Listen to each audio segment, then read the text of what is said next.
Okay everybody, this is Mr. Bomb Builder, and I have a little update for you.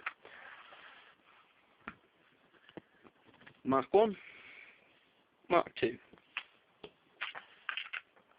Now, a few of the problems that pointed out to me with the Mark 1 was that it was huge. That I couldn't fault in any way. It was just, it's huge. It's really thick. It was just basically an experiment. Really, really big. It was only partly reinforced. The eyelet's broken off again. I've not repaired it.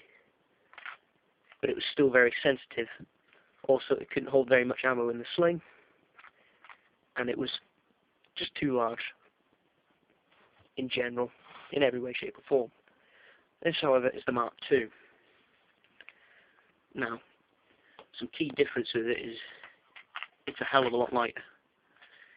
It's thinner. And it's much, much simpler. Well, it's simpler in terms of you're less likely to hurt yourself with it than the Mark 1. So with the Mark II, it costs slightly more to make because there's a few more pieces of ironmongery. It's fully reinforced, so where the swing arms are connected to the base plane are U-bolts. I've got a large eyelet, so they can't break anymore. I've got the trigger plate. It's just as sensitive as the Mark 1. In fact, I could say it could even be a bit more sensitive. It's touch sensitive now. So with the Mark 1, you carried your trip line and springing pliers for when you pulled it out of your pouch. With the Mark 2, you carried the Claymore, the trip line, the springing pliers, and 2 ground spikes.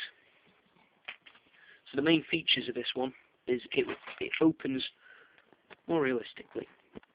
So this will flip open, and these two will open. To load it, you hold those 2 down, bring it down, push it down, and then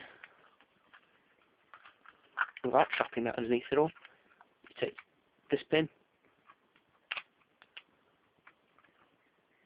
and press it underneath the trip plate.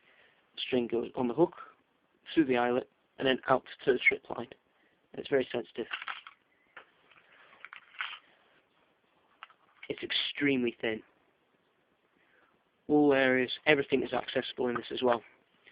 There will be a safety on this very soon. Basically, when this is loaded, I'll have 2 L hooks here that you can just twist around to hold this down. So it doesn't matter if it trips then in a pouch. It can be loaded and ready to be put into the ground. Arm its trip line, and then undo the safety. Which to everybody, well, sorry, you can see that.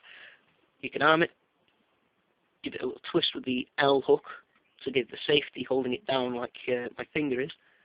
So even if this tripped, it wouldn't go off. It'd hold it shut in your pouch. Until I put the safety in and I work out how much stress it puts on it. And I've got one, and I'll leave it de-springed when it's in storage. These springs are quite hard to do, but that's why you have the pliers. You run your line out. It's quite a formidable piece of kit now. I'll be taking it to be reviewed tomorrow. If there's any problems, I'll have them pointed out to me. The ground spikes. Basically, I took every flaw that was with this one. I made it into something better. All the trigger mechanism now is out of the way of anything that's going to cause harm. It takes even less force to trip this than that one. It's smaller, it's lightweight, it's a lot less noticeable. And when I get some chicken wire put over the front of it, it can be camouflaged as well. Because you put the chicken wire, thread your foliage through, you've got a little lid. When it trips, it flips it out of the way anyway. The ground spikes, they just go in 2 holes in the base here.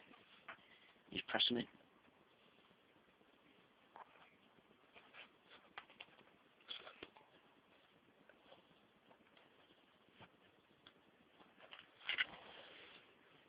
And you press the whole thing into the ground. It's nice and simple. This has been Mr. Bomb Builder, out.